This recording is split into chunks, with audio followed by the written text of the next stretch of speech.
তো ফাইন্যান্সে একটা অনেক গুরুত্বপূর্ণ রেশিও হয়ে থাকে। সেটা হলো sharp ratio. SHARPE. It's named after the person who invented this ratio. And sharp ratio technical হবে না, বাট বেসিক্যালি ও এইটা বলে থাকে যে রিস্ক অ্যাডজাস্টেড রিটার্ন সবথেকে ভালো কোন অ্যাসেটটি দিয়ে থাকে। রিস্ক অ্যাডজাস্টেড রিটার্নের মানে হলো রিটার্ন তো আপনি পাচ্ছেন হুইচ ইজ নরমাল, যেরকম 25% রিটার্ন পাওয়া যাচ্ছে, 20% পাওয়া যাচ্ছে বা 15% পাওয়া যাচ্ছে, হট এভার, কিন্তু ওর সঙ্গে একটি রিস্কও জড়িয়ে আছে, তাই না? তো যদি আমরা ওই রিস্কটাকে অ্যাকাউন্ট করি আর আমাদের রিটার্ন আর রিস্কের সঙ্গে অ্যাডজাস্ট মিশ্রিত করে একটি সংখ্যায় পরিণত করে আমাদেরকে দেবে, হুইচ ইজ রেশিও। এখন এই রেশিও 1-এর থেকে কম যদি থাকে, তার মানে ওই রিটার্নের কোনো সুবিধা নেই। 1-এর থেকে 2 ভালো রেশিও, 2-এর থেকে 3 আরো ভালো রেশিও, 3-এর থেকে উপরে মানে চমৎকার। আপনি যতটা রিটার্ন আয় করবেন তার থেকে বেশি রিস্ক আপনি কখনোই নেবেন না। প্লিজ এইভাবে খুব ভালো করে বুঝে শুনে আপনার টাকা আপনি লাগাতে থাকেন। So I was trying to figure out যে সোনা এখন এই সময় কতটা পার্সেন্টেজ যদি আপনার ইনভেস্টমেন্টের পোর্টফোলিও হয় হোয়ার ইওর শার্প রেশিও ম্যাক্সিমাইজ, মানে আপনার রিস্ক অ্যাডজাস্টেড যে রিটার্ন আছে সেটা সবথেকে ভালো পিক করে close two 3 and that comes to approximately 17%। যদি আপনার পোর্টফোলিও 17% এর আশেপাশে আছে অফ গোল্ড, অ্যাজুমিং যদি আপনার বাকি সমস্ত স্টক মার্কেটে আছে in large cap, mid cap, small cap, so you maximize the sharpe ratio and that is on number to take into the account. এর মানে এইটা না যে আপনি এই ভিডিও শেষ করে 17% এর সোনা কিনতে চলে যাবেন। I think it also become a function of DS and of course the time period for which you are going to invest. তো আমার ব্যক্তিগত সাজেশন হলো, যদি আপনি 20 বছর বয়সী বা সবেমাত্র 30 বছরে পা দিয়েছেন, তাহলে you should have about 10% in gold, which is hot have maintain always. যে 5 থেকে 10% আপনার টাকা সেফ অ্যাসেটে থাকা উচিত। We should not be an MD but should be in the equivalent of say a gold real estate.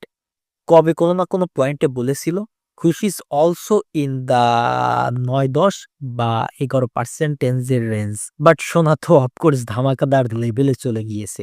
If you are in your 30 বছর বা 40 বছর বয়সী, তাহলে ইউ শুড হ্যাভ অ্যাবাউট 15% বা 18% in gold, and if you are in your 40 বছর বা তার থেকেও অনেক বেশি 50 বছর বয়সী, তাহলে ইউ শুড হ্যাভ অ্যাবাউট 20 বা 25% of your portfolio in gold. 20 বা 25% এর থেকে বেশি আমার হিসাব নিকাশে কারোর কাছেই অত পরিমাণ সোনা রাখা উচিত না। 20 বা 25% একটি বেস লেভেল, ওই লেভেলের নিচেই থাকতে হবে, ওই লেভেলকে ক্রস করা যাবে না। কারণ একটা জিনিস সবসময়ের জন্য মনে রাখতে হবে যে সোনা কিছুই করছে না, সোনা একটি স্থির বস্তু।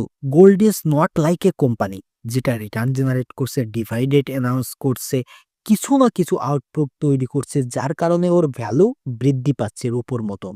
সোনা কিছুই করছে না। গোল্ড ইজ সিম্পলি স্পেকুলেশন, যে কেউ না কেউ সোনাকে হোল্ড করে রেখেছে আর মুখে স্টোর অফ ভ্যালু মানা হয়, কিন্তু ও আপনি নিজে থেকে কোনো কাজই করছে না, কোনো কিছুই করছে না। তো প্লিজ সোনাকে শুধুমাত্র জমাকৃত করে ফেলে রেখেন না। এইরকম না যে আপনার কাছে সোনা থাকলে আপনি মহৎ কিছু করে ফেলবেন, বিশাল বড় কিছু করে ফেলবেন, হ্যাঁ এমনটা মোটেও না। Because it is not producing anything. It's like, if I may use the comparison, it's like crypto. Crypto এখন এই সময় কোনো কিছুই করছে না। তো যদি আপনার কাছে বিটকয়েন আছে, আপনার কাছে ইথেরিয়াম আছে, আপনার কাছে সোলানা আছে, তো ওইগুলো কোনো কিছুই করছে না। It's a store of value which why you will keep crypto to a certain limit. আমার হিসাব নিকাশে 5 বা maximum 10 you can make gold or crypto or anything else which doesn't produce 40% of your portfolio বা 50% of your portfolio. Unlike say stock, unlike even real estate, যার উপরে কিছু গঠিত হতে পারে, সেটা অফিস হতে পারে, বাড়ি হতে পারে, রেন্টাল ইনকাম হতে পারে, কোনো না কোনো কিছু হতে পারে। This will not producing anything except A return on price increase.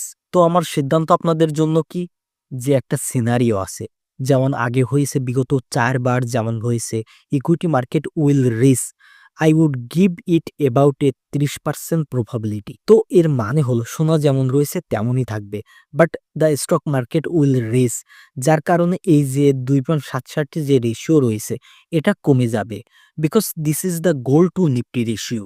দ্বিতীয় বিষয় হলো যে আরে এই যে রেশিও প্রথমবারের জন্য হয়তো ব্রেক হয়ে যাবে, তো স্টক মার্কেট যেমন রয়েছে তেমনই থাকবে আর সোনা হয়তো অনেক বেশি উপরে উঠে যাবে।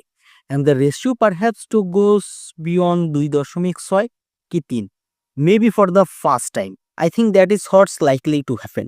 আমি আমার বন্ধুদের সঙ্গে এই প্রেডিকশন শেয়ার করেছি যে 6 মাসের ভিতর আমার কাছে এটা মনে হয় ব্যক্তিগত যে stock market will either hold or go down and the money will move to gold or perhaps crypto, and that is my head about a 40% বা 50% probability বা অন্য একটা আনইউজুয়াল প্রবাবিলিটি আছে যেটা এখন হয়ে আসতেছে যে সোনা আর স্টক মার্কেট দুইজনই বাড়তে থাকবে, কারণ মার্কেটের লিকুইডিটি অনেকটা বেশি। এর কারণ টাকা প্রচুর থেকে প্রচুরতম ছাপানো হচ্ছে, এত বেশি টাকা হয়ে গেছে যে মানুষজন পৃথিবীর সবকিছুই কিনতেছে, স্টকসও কিনতেছে, সোনাও কিনতেছে, ক্রিপ্টোও কিনতেছে, আবার ভিন্ন ভিন্ন কিছুও কিনতেছে। And that I would assign about a 20% probability, not more.